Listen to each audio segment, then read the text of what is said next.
This is my home.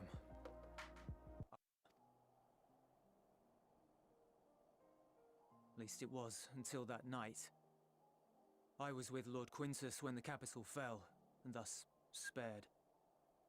My family, who did not own a radio, were less fortunate. When dawn came, I made my way here.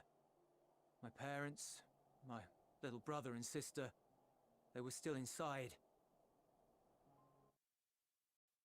They weren't themselves, and they tried to.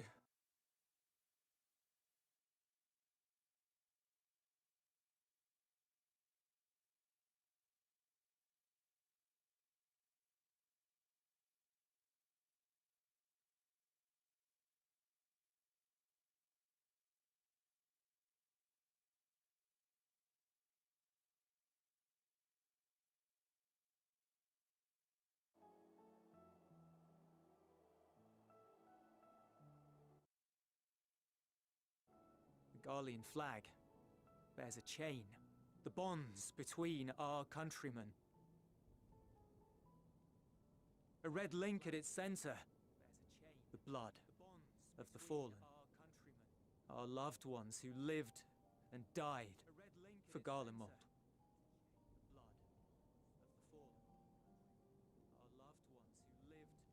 But if she too fell, who would be left to remember them and their sacrifice? What enduring proof would there be that they were ever here?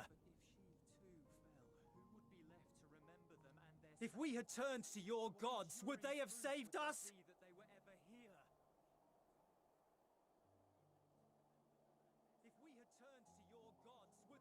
I'm sorry, forget I spoke. She'd go. I'm sorry, forget I spoke. She'd go.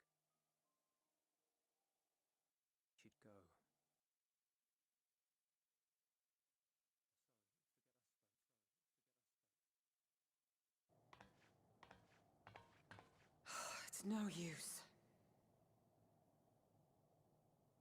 Believe me, I do not enjoy being here any more than you. But he wanted us to play along, so that is what we will do. Believe me, I do not enjoy being here any more than you. He wanted us to play along, so he wanted.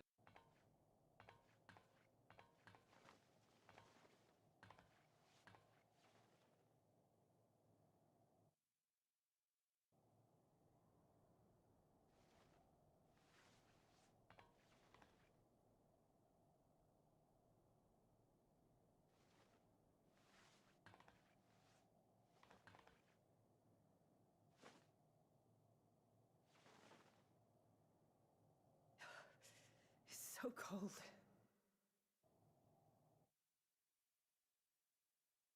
Painfully so. Unbearably.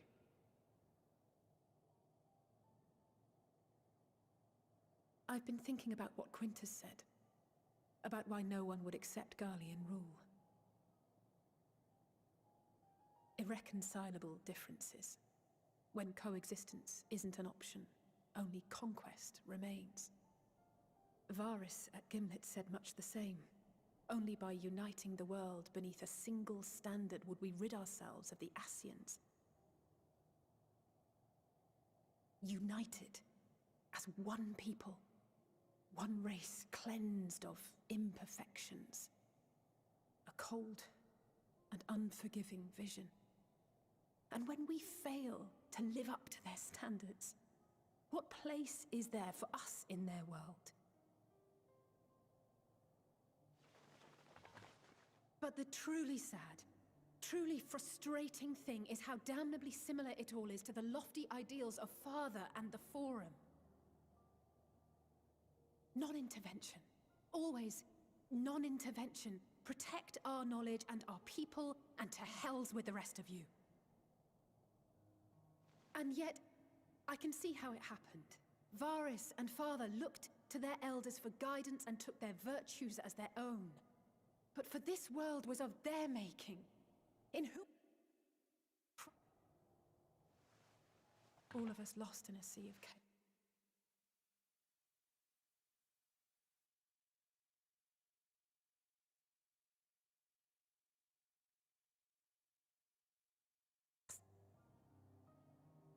We all have a stake in this world. No one should be silenced. I won't deny that we lack the experience of people such as Father or Quintus. Perhaps they've come to see the world as a series of problems, and the most efficient way of solving them, to reduce everything to fundamental forms. A stone is a stone, a cloud, a flower, no more than that. Simple descriptions that strip the subject of distinguishing characteristics. A man is a man, divided according to race, creed, or allegiance, and to some, defined by such associations. Is that what you think? In my misbegotten youth. But what I believed wisdom was no more than aggressive ignorance. I've since learned to look beyond the banners and the politics, to see people as individuals with their own hopes and dreams. As for my dream of building a better world, well, every day I'm reminded that it is far more complex than I had ever imagined. But it only spurs me onward, to find the wisdom and the strength to see it through to the very end.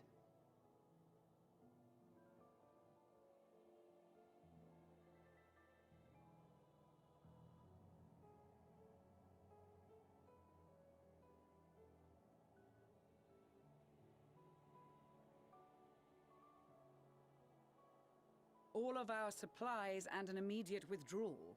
These are your conditions? Demands.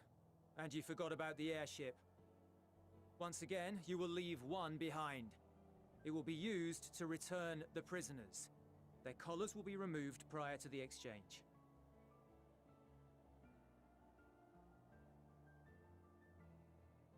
So in the end, not even Father's expertly worded rhetoric could deter you from your chosen course. Huh?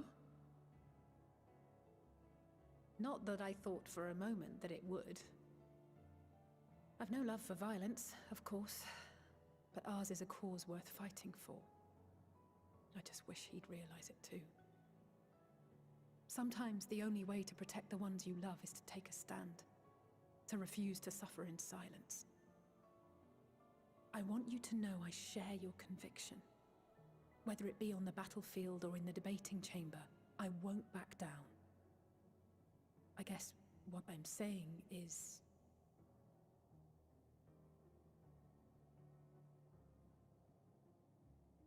You've found your own reason to fight.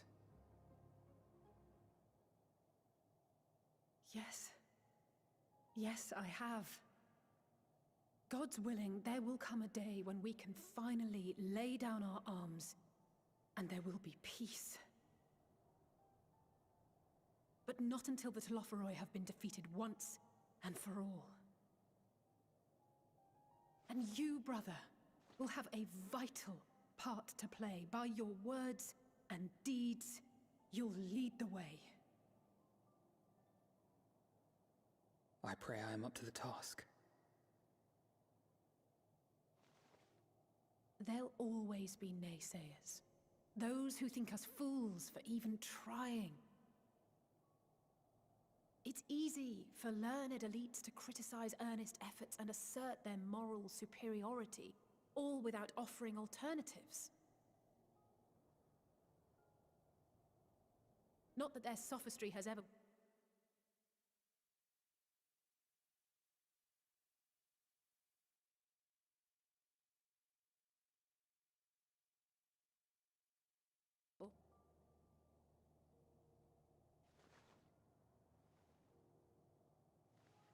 Thank you, Alisaie.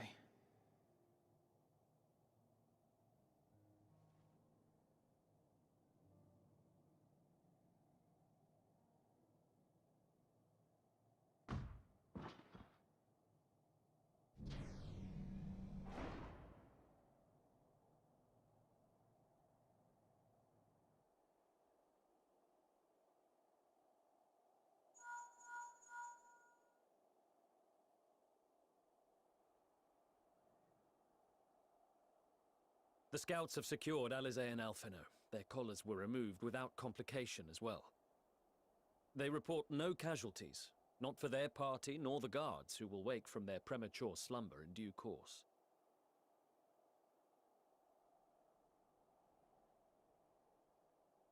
It would appear the situation has changed. I propose new terms. We have information that will be of great interest to Lord Quintus, and I wish to speak with him in person.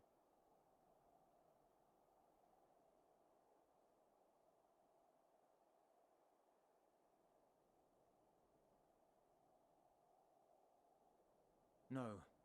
In the event you rejected our first proposal, we came prepared with a second.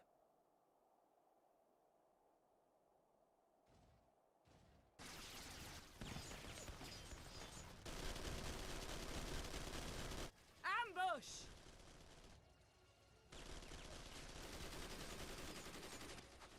More are coming! Make ready!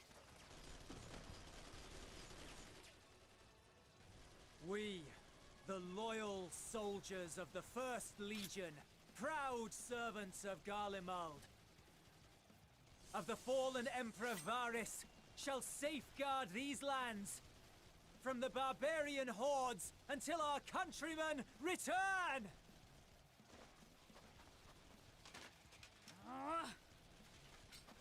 Stop, both of you!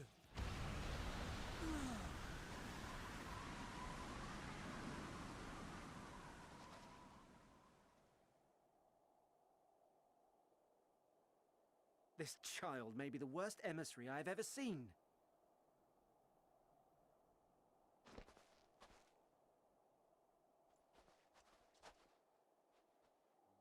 We received an urgent communication from the Grand Company of Eorzea. Envoys from the Imperial Army, led by members of the 10th Legion, came to Ala Mhigo and requested an audience.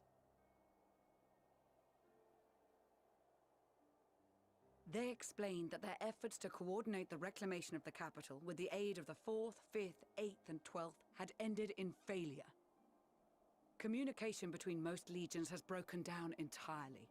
Most of the 10th's conscripts have deserted, leaving their forces severely depleted. That is why, unable to continue the fight on their own, they and their allies turned to the Grand Company of Eorzea for aid.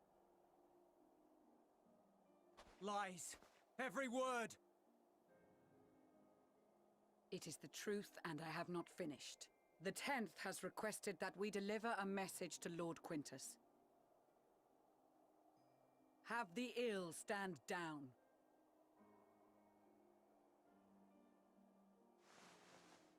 You have been listening, my lord? What are your orders?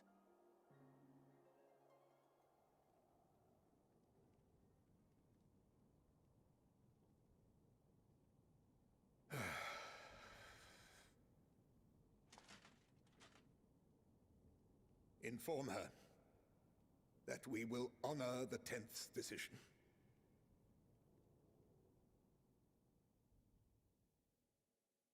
Bereft of hope, and now dignity.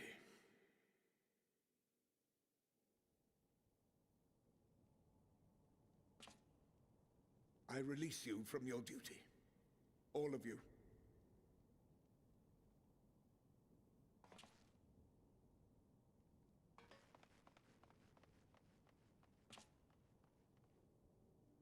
I take solace, your radiance, in the knowledge you are not here to witness our debasement.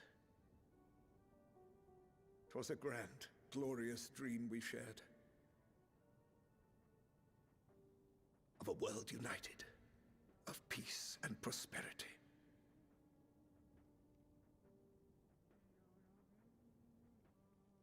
We are ghosts, you and I, memories of days gone by.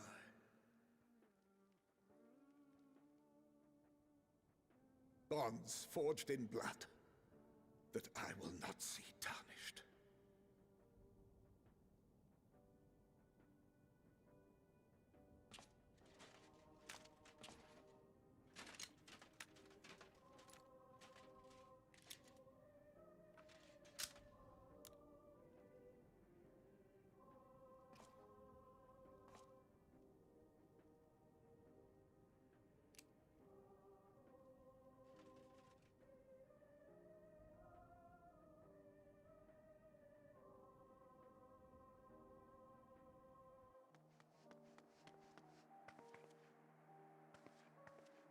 Quickly!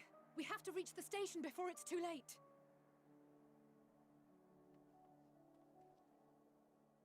If there is still a chance that Quintus will agree to a truce, we must take it.